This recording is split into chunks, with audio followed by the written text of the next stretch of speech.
ఒళ్ళు గొగ్గురు పుట్టించే story line తో సీన్స్ తో మనని థ్రిల్ కి గురి చేస్తుంది ఈ మూవీ. ఒక అమ్మాయి పిక్నిక్ కోసం అని ఫ్యామిలీతో బయటికి వెళ్తుంది. తర్వాత తను చేసిన చిన్న తప్పు వల్ల ఫ్యామిలీ గతే మారుతుంది. తర్వాత ఏం జరిగిందనేది మనం ఇప్పుడు చూద్దాం. The last house on the left movie 2009 లో రిలీజ్ అయిన క్రైమ్ థ్రిల్లర్. ఈ మూవీని చూడాలి అనుకునే వాళ్ళు ప్రైమ్ వీడియోలో అవైలబుల్ గా ఉంది. ఇక ఫుల్ స్టోరీలోకి వెళ్లే ముందు నాదొక చిన్న రిక్వెస్ట్. నేను ఎంతో కష్టపడి మంచి మంచి మూవీస్ మీ ముందుకు తేయడానికి ట్రై చేస్తున్నాను. ఈ వీడియో గనక మీకు నచ్చినట్టయితే లైక్ చేయండి అండ్ వీడియోని మీ ఫ్రెండ్స్ కి షేర్ చేయండి. ఛానల్ ని సబ్స్క్రైబ్ చేసుకోండి అండ్ నోటిఫికేషన్స్ కోసం వీడియో కింద ఉన్న బెల్ ఐకాన్ ని క్లిక్ చేయండి. మేము ఏ వీడియో అప్లోడ్ చేసినా వెంటనే మీకు నోటిఫికేషన్ అందుతుంది. ఇక సోది లేకుండా సుత్తి లేకుండా కథలోకి వెళ్ళిపోదాం. ఓపెన్ చేస్తే మనకు ఒక కార్ ని చూపిస్తారు. కార్ లో మిల్లర్ ఇంకా డేవిడ్ అనే ఇద్దరు పోలీస్ ఆఫీసర్ ని చూపిస్తారు. అయితే వీళ్ళిద్దరు క్రగ్ అనే డేంజరస్ క్రిమినల్ ని కొత్త జైల్ కి షిఫ్ట్ చేయడం కోసం తీసుకెళ్తుంటారు. అయితే దారి మధ్యలో క్రగ్ టాయిలెట్ వస్తుంది.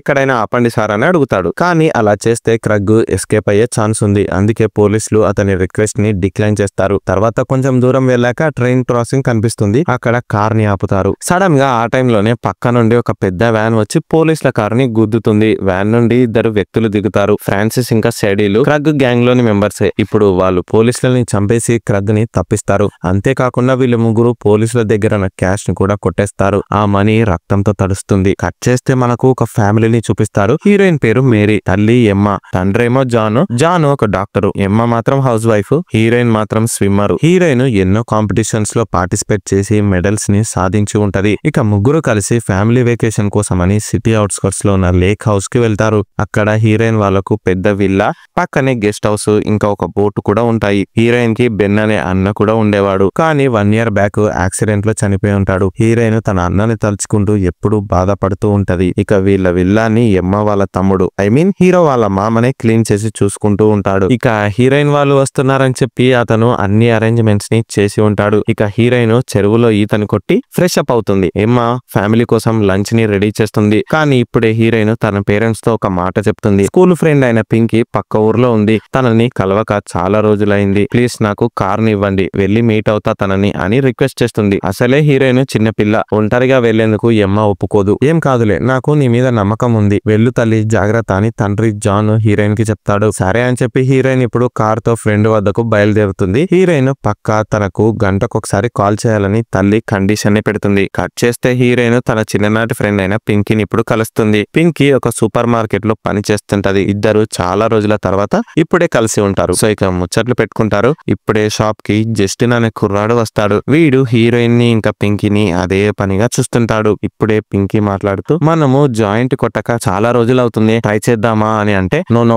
ఇప్పుడు నాకు ఇంట్రెస్ట్ లేదని హీరోయిన్ అంటుంది. ఈ మ్యాటర్ ని జస్టిన్ వింటాడు. వెళ్ళి సిగరెట్ ఇవ్వండి అంటే, నీ ఏజ్ ఐడి చూపి సిగరెట్ ఇస్తా అని పింకీ అంటుంది. కానీ జస్టిన్ ఏజ్ చిన్నది. సో ఇప్పుడు పింకీకి అతను ఒక డీల్ ఇస్తాడు. నా రూమ్ లో జాయింట్స్ ఉన్నాయి, ఏక్ నెంబర్ ఉంటది, మీరు నాకు సిగరెట్ నిస్తే మీకు నేను జాయింట్ ఇస్తా అని చెప్తాడు. సరే అని చెప్పి పింకీ కూడా దీనికి ఒప్పుకుంటది. కానీ ఇది ఎందుకో తప్పుగా అనిపిస్తుందని హీరోయిన్ అంటుంది. తర్వాత హీరోయిన్ ఇంకా పింకీలు జస్టిన్ వాళ్ళ ఇంటికి వెళ్తారు. మొదట పింకీని జస్టిన్ ఇంట్లోకి తీసుకెళ్లి సరుకునిస్తాడు. 5 minutes అని చెప్పి పింకీ అటే వెళ్ళింది. ఎంతసేపు అయినా ఇంకా తిరిగి రాలేదు. సో డౌట్ పడిన హీరోయిన్ కార్ దిగి జస్టిన్ ఇంట్లోకి వెళ్తుంది. వెళ్లి సరుకు తెస్తా అని పింకీ అబద్ధం చెప్పి లోపలనే సరుకుని కొడుతూ ఉంటది. ఈ విషయం హీరోయిన్ కి అస్సలు నచ్చదు. దా వెళ్దాం అని హీరోయిన్ అంటే, కొద్దిసేపు ఇక్కడే ఉండి పని అయ్యాక వెళ్దాం, ఏం కాదదా అని పింకీ హీరోయిన్ ని ఫోర్స్ చేస్తుంది. సో ఇక తప్పలేక హీరోయిన్ కూడా జాయింట్ ని కొట్టి హ్యాపీగా ఫీల్ అవుతుంది, సాటిస్ఫై అవుతుంది. అప్పుడే తల్లి ఎమ్మ కాల్ చేసి, ఏమైంది, ఎక్కడున్నావు, కాల్ చేయలేదు ఎందుకని హీరోయిన్ ని తిడుతుంది. సారీ అమ్మా, నేను ఈ రోజు ఇంటికి రాలేను, డాడీ ఇంకా నువ్వు కలిసి డిన్నర్ ని చేసేయండి,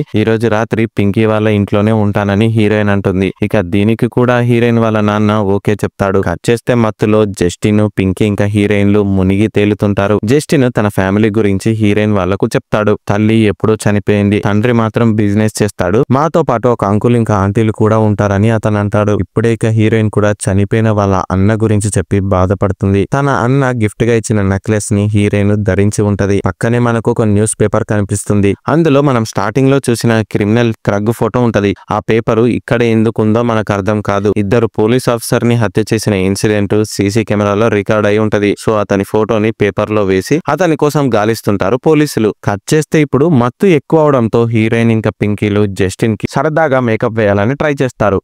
అప్పుడే ఇంట్లోకి క్రిమినల్స్ అయిన క్రగ్, శాడీ ఇంకా ఫ్రాన్సిస్ లు వస్తారు. యాక్చువల్ గా క్రగ్ కొడుకే జస్టిన్. ఇదే మూవీలోని మెయిన్ ట్విస్ట్. ఇప్పుడు జస్టిన్ అమ్మాయిలని తెచ్చుకొని రూమ్ లో ఎంజాయ్ చేస్తున్నాడని చెప్పి క్రగ్ కోపడతాడు, అతన్ని కొడతాడు. ఇక ఫ్రాన్సిస్ ఏమో హీరోయిన్ ఇంకా పింకీలతో అసభ్యంగా ప్రవర్తిస్తాడు. శాడీ కూడా పింకీని కొడుతుంది. క్రగ్ ఇప్పుడు తన ఫోటో ఉన్న న్యూస్ పేపర్ ని జస్టిన్ కి చూపించి, నా కోసం పోలీసులు తిరుగుతుంటే నువ్వు ఇక్కడ రూమ్ లో ఏం పని చేస్తున్నారన్న కూడా కానీ కోపడతాడు. ఇది విన్న హీరోయిన్ ఇంకా పింకీలు షాక్ అయిపోతారు. వాళ్ళ మైండ్ బ్లాక్ అయిపోతుంది. క్రిమినల్ గ్యాంగ్ కి దొరికిపోయినందుకు వాళ్ళు బాధపడతారు. మమ్మల్ని వదిలేయండి ప్లీజ్, మేము ఈ మ్యాటర్ ని బయట ఎవరికి చెప్పము ప్లీజ్ అని ఇద్దరు ఎంత అడుక్కున్నా సరే గ్యాంగ్ మాత్రం ఒప్పుకోదు. ఇప్పుడు ఇక పింకీ ఫుల్ ఏడుస్తుంది. ఫ్రాన్సిస్ చేయిని కొరికేసి బాత్రూమ్ లోకి వెళ్లి దాక్కుంటుంది. కిటికీ నుండి హెల్ప్ హెల్ప్ అని అరుస్తుంది. కానీ తన సౌండ్స్ మాత్రం బయటకు అసలు వినపడవు. ఇప్పుడు ఇక ఫ్రాన్సిస్ డోర్ ని బ్రేక్ చేసి మరి పింకీని పట్టుకుంటాడు. తనని కొట్టి తిరిగి హాల్లోకి తీసుకువస్తాడు. గ్యాంగ్ ఇప్పుడు ఇద్దరి అమ్మాయిల మొబైల్ ఫోన్స్ ని బ్రేక్ చేస్తారు. వాళ్ళని వదిలేయండి నాన్న, వాళ్ళు చాలా మంచోళ్ళని జస్టిన్ ఎంత చెప్పినా క్రగ్ వినడు. ఇప్పుడు వాళ్ళని బయటికి వదిలేస్తే మన గురించి పోలీసులకు చెప్తారని క్రగ్ అనుమానపడతాడు. ఇప్పుడు ఇక గ్యాంగ్ హీరోయిన్ కార్ కీస్ ని తీసుకుని లగేజ్ ని ప్యాక్ చేసుకుంటారు. ఇక్కడ ఉంటే పోలీసులకి దొరకడం ఖాయం. అందుకే గ్యాంగ్ వేరే స్టేట్ కి షిఫ్ట్ అవ్వాలి అనుకుంటారు. కానీ గ్యాంగ్ పింకీని ఇంకా హీరోయిన్లని కూడా వాళ్ళతో పాటు తీసుకెళ్లాలి అనుకుంటారు. అందరూ కలిసి హీరోయిన్ కార్ లో ఇప్పుడు స్టార్ట్ అయిపోతారు. క్రగ్ డ్రైవ్ చేస్తాడు, పక్కనే జస్టిన్ కూర్చుంటాడు. ఇక మధ్యలో మాత్రం హీరోయిన్ ఇంకా పింకీలని శాడీ ఇంకా ఫ్రాన్సిస్ లు కట్టడి చేస్తారు. దారి మధ్యలో పోలీసుల కారు ఎదురొస్తుంది. పింకీ అరవడానికి ట్రై చేస్తుంది, కానీ ఫ్రాన్సిస్ ఏమో ఆమె నోరుని గట్టిగా మూస్తాడు. అయితే గ్యాంగ్ నేషనల్ హైవే వైపు వెళ్ళాలి, కానీ వీళ్ళకి ఆ అడ్రస్ కరెక్ట్ గా తెలీదు. ఇప్పుడే హీరోయిన్ తెలివిగా ఆలోచించి ఒక ప్లాన్ ని వేస్తుంది. నాకు ఆ అడ్రస్ తెలుసు, లెఫ్ట్ సైడ్ వెళ్ళనని హీరోయిన్ అంటుంది. సో హీరోయిన్ మాటలను నమ్మిన క్రగ్ ఇప్పుడు చెప్పిన డైరెక్షన్ లో వెళ్తాడు. హీరోయిన్ తెలివిగా వాళ్ళ గెస్ట్ హౌస్ లొకేషన్ వైపు గ్యాంగ్ ని తీసుకెళ్లాలనుకుంటది. ఇప్పుడు హీరోయిన్ ఒక వస్తువుతో శాడీని అటాక్ చేస్తుంది. కార్ నుండి బయటికి దూకుతామని ట్రై చేస్తుంది. ఇంకోవైపు పింకీ కూడా క్రగ్ చేసే డ్రైవింగ్ ని డిస్టర్బ్ చేస్తుంది. ఈ ప్రాసెస్ లో కారు బోల్తా కొట్టి లోయలో పడిపోతుంది. హీరోయిన్ ప్లాన్ ఫెయిల్ అవుతుంది. ఈ యాక్సిడెంట్ వల్ల ఫ్రాన్సిస్ ముక్కు ఫ్రాక్చర్ అవుతుంది. తమకు గాయాలవ్వడానికి కారణమైన హీరోయిన్ ని ఇంకా పింకీలని గ్యాంగ్ చిత్తగా బాదుతారు. ఇప్పుడు పింకీ పారిపోవడానికి ట్రై చేస్తుంది. ఫ్రాన్సిస్ ని తోసి పారిపోతుంది తను. ఆమెని మళ్ళీ శాడీ ఇంకా ఫ్రాన్సిస్ లు చేస్తారు. ఒక చోట ఫ్యాక్టరీ కనిపిస్తుంది. అందులో ఉన్న వర్కర్స్ ని పింకీ గట్టిగా అరుస్తూ పిలుస్తుంది. కానీ గాలి ఎక్కువగా వీచడం వల్ల వినిపించదు. అప్పుడే మళ్ళీ శాడీ ఇంకా ఫ్రాన్సిస్ లు తిరిగి వచ్చి పింకీని పట్టుకుంటారు. మళ్ళీ స్పాట్ కి లాక్కెళ్తారు.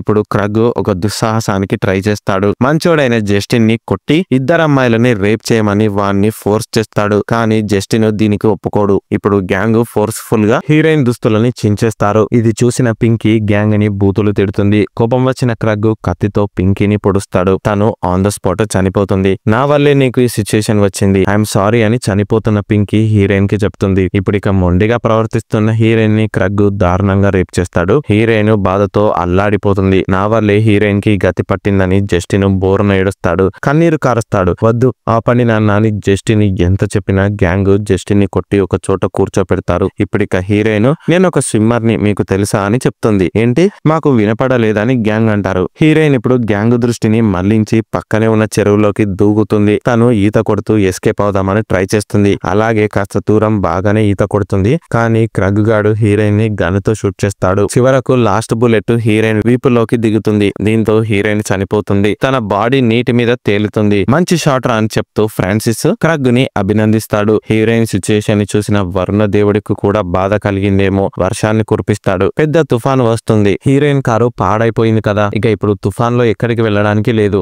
అందుకే గ్యాంగ్ ఇప్పుడు దగ్గరలో ఉన్న గెస్ట్ హౌస్ కి వెళ్తారు. ఆ ఇల్లు ఎవరిదో కాదు, హీరోయిన్ వాళ్ళదే. ఇంట్లో హీరోయిన్ పేరెంట్స్ డిన్నర్ ఇచ్చేస్తూ ఉంటారు. ఇప్పుడు గ్యాంగ్ డోర్ బెల్ ని కొట్టి ఇంట్లోకి వస్తారు. వచ్చే దారిలో మాకు యాక్సిడెంట్ జరిగింది, ఏమైనా మెడిసిన్ ఉందా, ఫస్ట్ ఎయిడ్ చేయాలని గ్యాంగ్ మంచి వాళ్ళలాగా నాటకం ఆడతారు. ఇది హీరోయిన్ ఇల్లే అని గ్యాంగ్ కి ఇంకా తెలియదు. వాళ్ళ కూతుర్ని చంపి వాళ్ళ ఇంట్లోకి గెస్టులుగా వచ్చిన మ్యాటర్ పేరెంట్స్ కి కూడా తెలీదు. ఇప్పుడు ఇక ముక్కు ఫ్రాక్చర్ అయిన ఫ్రాన్సిస్ కి డాక్టర్ అయిన జాన్ ట్రీట్మెంట్ చేస్తాడు. ఎమ్మా ఏమో గ్యాంగ్ కి మర్యాదలు చేస్తుంటది. జస్టిన్ ఏమో డల్ గా ఉంటాడు. ఏమైందని ఎమ్మ అడిగితే ఏం లేదు అతనికి ఫీవర్ ఉంది, అందుకే అలా ఉన్నాడని క్రగ్ కప్పిపుచ్చుతాడు. కట్ చేస్తే ఇప్పుడు జాన్ ఫ్రాన్సిస్ కి కుట్లు వేసే టైంలోనే కరెంట్ పోతుంది. జనరేటర్ ని ఆన్ చేయడం కోసం జాన్ బయటికి వెళ్తాడు. ఇప్పుడిక బాత్రూమ్ వస్తుందని చెప్పి జస్టిన్ వెళ్తాడు. పక్కనే ఉన్న ఫ్రిడ్జ్ మీద హీరోయిన్ ఫోటో కనిపిస్తుంది. హీరోయిన్ ఫోటోని చూసిన జస్టిన్ షాక్ అయిపోతాడు. అంటే వాళ్ళ నాన్న రేప్ చేసి చంపేసిన హీరోయిన్ ఫ్యామిలీ ఇంటికి మేము ఇప్పుడు వచ్చామా దేవుడా, ఇదెక్కడి పరీక్ష అని జస్టిన్ బాధపడతాడు. బాత్రూమ్ లోకి వెళ్లి ఏడుస్తాడు. అప్పుడే ఇక క్రగ్ డోర్ దగ్గరికి వచ్చి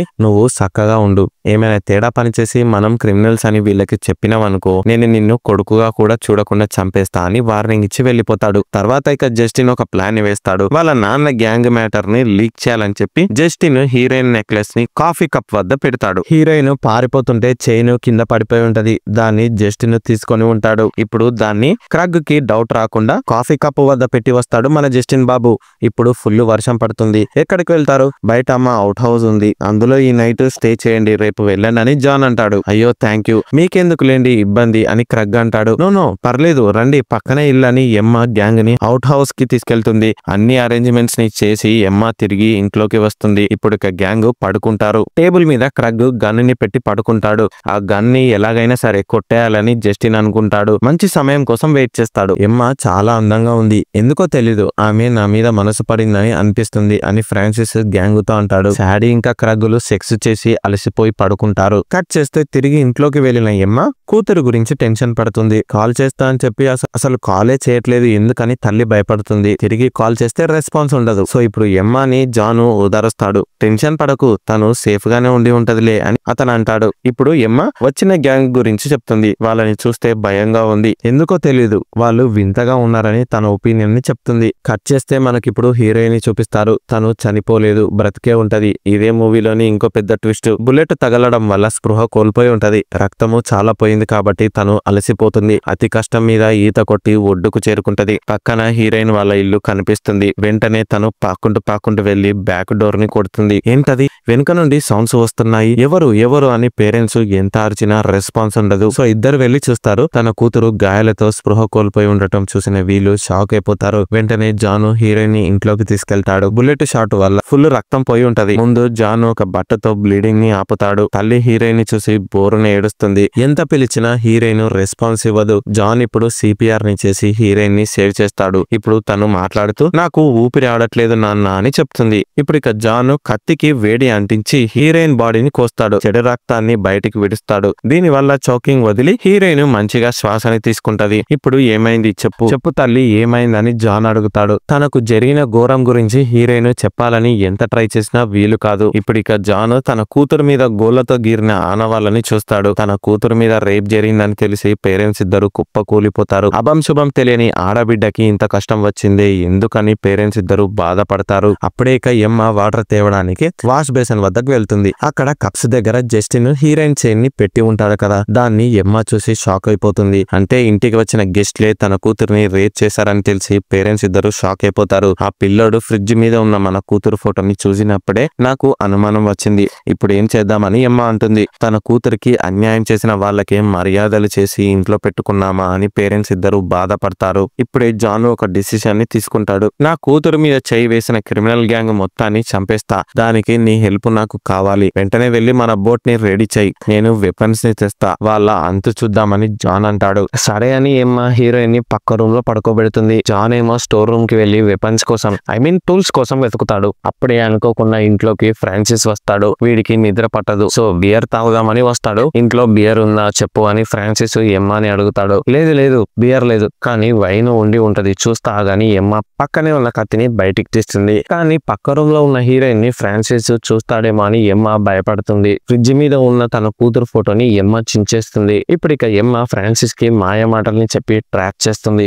అది నువ్వు బాగున్నావు అని అది చెప్పి అతన్ని ఫ్లర్ట్ చేస్తుంది. దీంతో ఫ్రాన్సిస్ చొంగ కారుస్తాడు. కానీ పక్క రూమ్ లో సౌండ్స్ రావడంతో ఫ్రాన్సిస్ వెళ్లి చూస్తాడు. అక్కడ రూమ్ లో పడుకున్న హీరోయిన్ ని చూసిన వీడి మైండ్ బ్లాక్ అయిపోతుంది. హీరోయిన్ కూడా ఫ్రాన్సిస్ ని చూడగానే వణికిపోతుంది.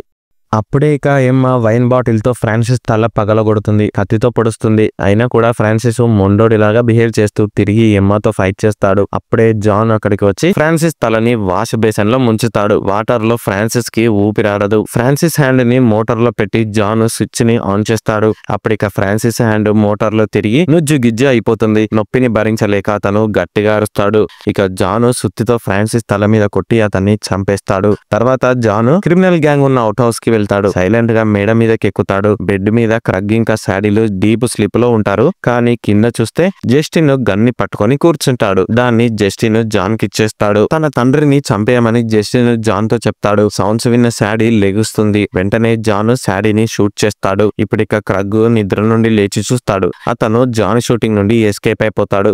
ఇద్దరికి ఫైట్ జరుగుతుంది. శాడీ మళ్ళీ గాయాలతో లేచి జాన్ మీదకి దూకుతుంది. ఇప్పుడిక క్రగ్ కిటికీ అద్దం పగలగొట్టుకొని అందులోంచి బయటకు దూకుతాడు. ఇంట్లోకి ఎమ్మ వచ్చి శాడీని గన్ తో షూట్ చేసి చంపేస్తుంది. కట్ చేస్తే ప్రాణభయంతో వెళ్లిన క్రగ్ హీరోయిన్ ఉన్న ఇంట్లోకి దూరుతాడు. అతను హీరోయిన్ ఫోటోని చూసి షాక్ అయిపోతాడు. అంటే జస్టిన్ గాడు పేపర్ ని లీక్ చేసి తన కూతురిని చంపేసిన మ్యాటర్ జాన్ వాళ్లకు చెప్పేశాడు. అందుకే వాళ్ళు రివెంజ్ తీసుకోవాలి అనుకుంటున్నారని క్రగ్ కి ఇప్పుడు తెలిసిపోతుంది. ఇప్పుడు ఇక జస్టిన్ ఇంకా ఎమ్మాలు హీరోయిన్ ని ఎత్తుకొని బోట్ వద్దకు తీసుకెళ్తారు. జస్టిన్ తిరిగి ఇంట్లోకి వస్తాడు. ఇప్పుడు ఇక క్రగ్ కి జాన్ కి మధ్య పెద్ద ఫైట్ జరుగుతుంది. బలవంతుడైన క్రగ్ జాన్ ని పిచ్చ కొట్టుడు కొడతాడు. ఆయుధం కోసం జాన్ వెతుకుతాడు. ఈ ప్రాసెస్ లో జాన్ కింద పడిపోతాడు. జాన్ కింద పడటం వల్ల ఒక రకంగా వాళ్లకు మంచి జరుగుతుంది. అతనికి వాళ్ళ బోటు కీ దొరుకుతుంది. ఇప్పుడు ఇక జాన్ ని చంపాలి అనుకున్న క్రగ్ ని జస్టిన్ అడ్డుకుంటాడు. దీని అంతటికి కారణమైన జస్టిన్ ని కొడుకని కూడా చూడకుండా క్రగ్ కత్తితో పొడుస్తాడు. వాడు కింద పడిపోతాడు. ఇప్పుడు ఇక క్రగ్ జాన్ ని లాక్కుంటూ వెళ్తాడు. అరే నీ కూతురు చాలా మంచిదిరా, అది నాకు మంచి సుఖాన్ని ఇచ్చిందని క్రగ్ అంటాడు. ఈ మాటలు విన్న జాన్ కి రక్తం ఉడికిపోతుంది. ఇప్పుడే ఎమ్మ ఇంట్లోకి వచ్చి ఫైర్ ఎక్స్టింగ్విషర్ తో క్రగ్ తల పగలగొడుతుంది. తర్వాత జాన్ కూడా ఒక చెయ్యి వేసి క్రగ్ కథ ముగిస్తారు. కట్ చేస్తే జాన్ ఎమ్మాలు గాయపడిన హీరోయిన్ ని ఇంకా జస్టిన్ ని బోట్ లోకి ఎక్కిస్తారు. సిటీ వైపు వెళ్లి హాస్పిటల్లో అడ్మిట్ చేస్తారు. కట్ చేస్తే కొన్ని రోజుల తర్వాత క్రిమినల్ క్రగ్ కి స్పృహ వస్తుంది. అతని బాడీ మొత్తాన్ని డాక్టర్ అయిన జాన్ ప్యారలైజ్ చేస్తాడు. కేవలం తల మాత్రమే క్రగ్ కి సెన్సేషన్ ఉంటది. ఒరే ఏంట్రా ఏం చేస్తున్నావు, నన్ను వదిలేరా ప్లీజ్ అని ఒళ్ళు కదలలేని క్రగ్ జాన్ ని వేడుకుంటాడు. ఆగాగు, నా కూతురు కూడా నిన్ను ఇంతకన్నా ఎక్కువ వేడుకొని ఉంటది కదా, ఆగాగు ఇంకా అవ్వలేదని జాన్ చెప్పి క్రగ్ తలని మైక్రోవేవ్ ఓవెన్ లో పెడతాడు. మెషిన్ ని ఆన్ చేస్తాడు. అది వేడెక్కి క్రగ్ తల పగిలిపోతుంది. ఇక్కడే మూవీ ఎండ్ అవుతుంది. ఇలా తన కూతురికి జరిగిన అన్యాయానికి పేరెంట్స్ మంచిగా రివెంజ్ తీసుకుంటారు. క్రిమినల్స్ ని టార్చర్ చేసి మరీ చావునిస్తారు.